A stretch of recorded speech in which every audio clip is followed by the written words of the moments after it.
Նրանք սպասում էին, որ Պողոսը մեռած ընկնի, ճիշտ է։ Գործը առաքելոց 28 խոսում է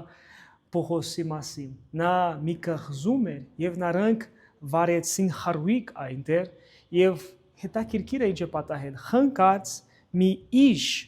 դուրս ելավ եւ նրա ձեռքից Պողոսի ձեռքից կախվեց։ Եվ բոլորը այնտեղ սպասում էին, որ Պողոսը մեռած ընկնի, բայց ժամանակ անցավ եւ ոչ մի վնաս չեղավ եւ նրանց քրծիկը փոխվեց եւ նրանք ասացին այս մարդը ասիված է։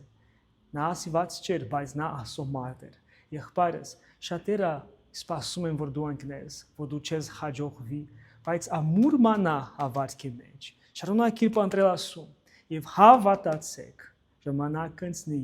եւ ձեր ընտանիքը կտեսնի, որ դու Աստծո մարդ ես, որ դու Աստծո կին ես, որ դու փնտրում ես Աստծուն եւ ձեր կյանքը կփոխվի։ Ասիված շատ օրհնի ձեզ, շնորհավոր նոր տարի եւ գերակայ Տեր ամեն Հիսուս անունով։ Ամեն։